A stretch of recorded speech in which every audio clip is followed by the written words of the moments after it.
Hello everyone, this is Rushikesh Bankar, lecturer in Electronics and Telecommunication Engineering Department, NIT Polytechnic Nagpur.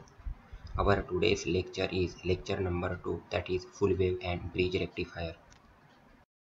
So before start our today's topic, we will see what are the learning outcomes of our today's topics. So you will able to know about the full wave rectifier, then you will able to know about the bridge rectifier, and you will able to know the comparison of different rectifiers. So these are the learning outcomes. Now full wave rectifier. So the full wave rectifier consists of a step down center tapped transformer, that is T1, two diodes and a purely resistive load RL. तो जो full wave rectifier होता है उसमें क्या क्या होता है, एक तो step down centre tap transformer होता है जिसको बोलेंगे हम कैपिटल T1, देन दो डायोड्स होते हैं और एक लोड रेजिस्टेंस होता है RL. Then in the half wave rectifier the load current flows only in one half cycle of the supply, but in the full wave rectifier it flows in both the half cycles of AC supply. अब half wave rectifier में जो current flow होता है load current, वो सिर्फ one half cycle में ही flow होता है, बट जो फुल वेव रेक्टिफायर होता है उसमें बोथ हाफ साइकिल्स में करंट फ्लो होता है. सो this is the circuit diagram of full wave rectifier. तो यहाँ पे देखो दो डायोड्स है D1 और D2. Then this is voltage supply voltage Vs. This is input AC single phase 230 volt, live and neutral. Then this is center tap step down transformer, that is T1. तो यहाँ पे numbering दिया है A, O और B. तो A, O ये half हो गया और OB is the another half of the secondary.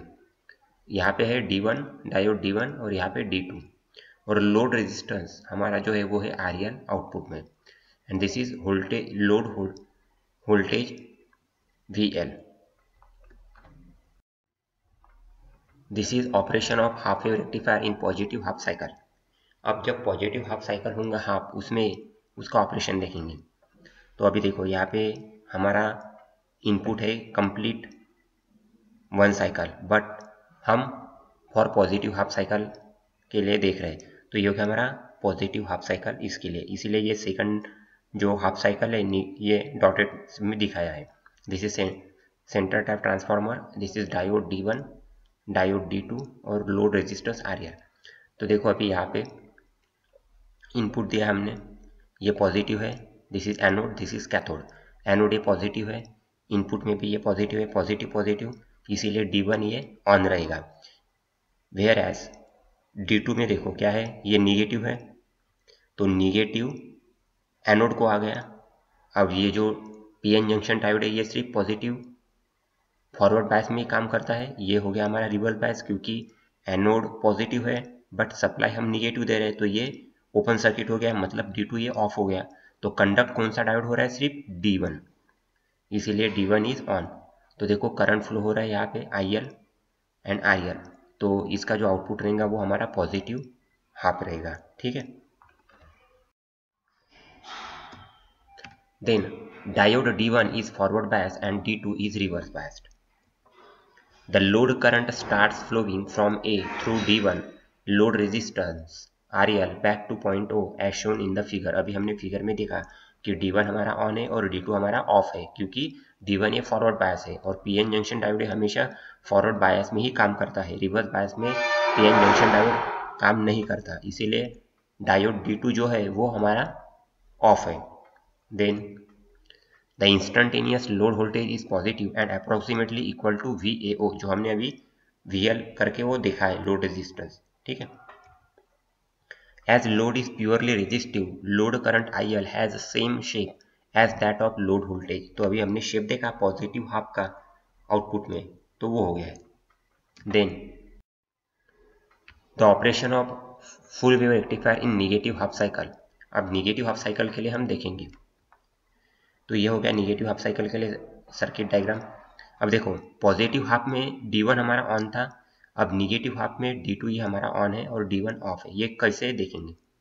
Negative half cycle में जो है वो इनपुट क्या दे रहे हैं हम? निगेटिव के लिए जो पॉजिटिव हाफ में दिया था उसके अपोजिट देंगे। मतलब यहाँ पे निगेटिव, यहाँ पे पॉजिटिव। तो देखो यहाँ निगेटिव है, एनोड पॉजिटिव है, ये हो गया रिवर्स बायस, इसीलिए D1 ये ऑफ हो गया। D2 में देखो यहाँ पे पॉजिटिव है, anode is positive, so this is D2 is on and the current flows IL। तो अगेन हमारा आउटपुट क्या आएगा? Positive half. So this is the operation of for full wave rectifier in negative half cycle. Diode D1 is reverse biased and D2 is forward biased. So D1 acts as an open circuit switch and D2 carries entire load current. The direction of load current IL is same as that of in positive half cycle, जो अभी हमने देखा figure में। Even in negative half cycle, load current continues to be positive.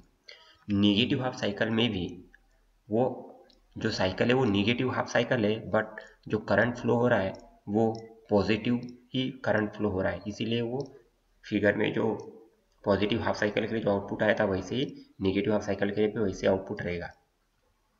The instantaneous load voltage VL is positive and almost equal to VBO।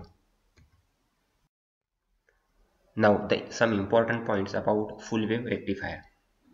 The load voltage and the load current both are positive in both half cycles of AC supply.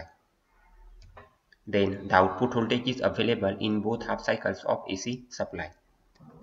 And full wave rectifier circuit consists of two half wave rectifiers which work independently and feed the common load. So these are the three important points about full wave rectifier.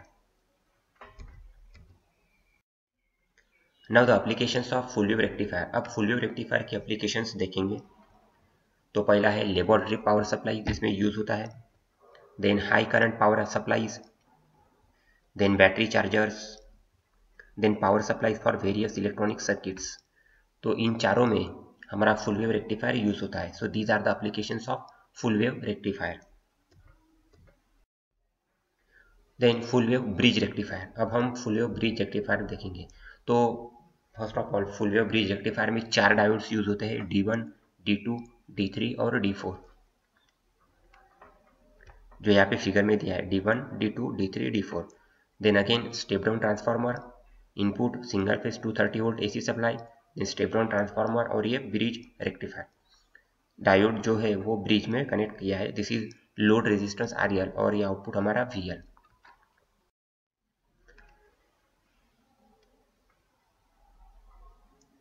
So disadvantages of full wave rectifier such as high PIV and compulsory use of center tap transformer are overcome in the bridge rectifier. तो full wave rectifier में जो disadvantage था, that is high PIV और compulsory use of center tap transformer, वो इसमें overcome होते हैं bridge rectifier में। So in bridge rectifier it consists of 4 diodes connected to form a bridge. The input transformer T1 is a step down transformer, जो अभी हमने figure में देखा था। The bridge rectifier offers full wave rectification. The diodes conduct in pairs, that is, at any given instant of time, one pair of diodes, either D1, D2 or D3, D4 will be conducting. वो देखेंगे हम operations में। Now the operation of bridge rectifier in positive half cycle. तो देखो यहाँ पे positive half cycle, ये positive दिया हमने, ये निगेटिव। अब देखो ये पॉजिटिव यहाँ पे आया, ठीक है, एनोड पे। यहाँ पे कैथोड है, कैथोड निगेटिव पॉइंट और ये इनपुट का पॉजिटिव, तो ये हो गया हमारा रिवर्स बायस।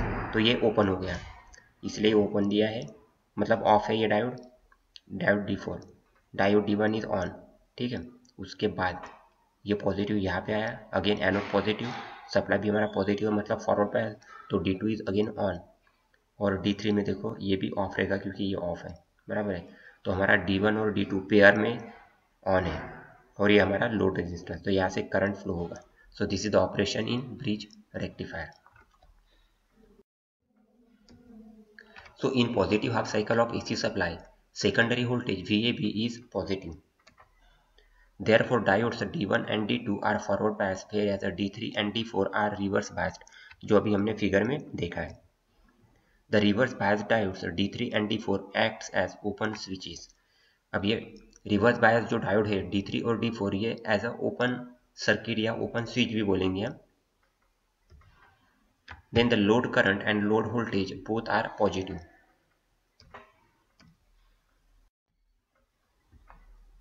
डायोड D1 और D2 ये ऑन था पॉजिटिव हाफ साइकिल में, अभी निगेटिव हाफ साइकिल में ये ऑफ रहेगा और D3 और D4 ऑन रहेगा। ठीक है, बाकी सेम ही है procedure. In negative half cycle of AC supply, secondary voltage VAB becomes negative.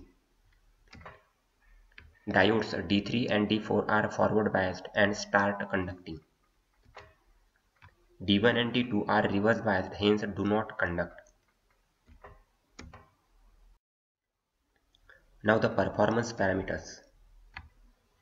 So the performance parameters में देखेंगे रेक्टिफायर इफिशियंसी ये रहेगी हमारी 0.812 और 81.2%। देन द रिपल फैक्टर रहेगा 0.48 और 48%। PI भी रहेगा हमारा peak inverse voltage VM holds. Now the applications of bridge rectifier. Laboratory DC power supplies, high current power supplies, battery charger, then DC power supplies for various electronic circuits. इन सब में हमारा bridge rectifier use होता है। So these are the applications of bridge rectifier. Now program outcomes, तो हमारे total programme outcomes 7 है, PO1 to PO7। तो उसका मैपिंग देखेंगे with respect to our today's topics. So आज के टॉपिक को PO1, PO3, PO4, PO6 और PO7 ये मैप करते हैं। So this is the PO mapping of today's topics. So dear friends, thank you.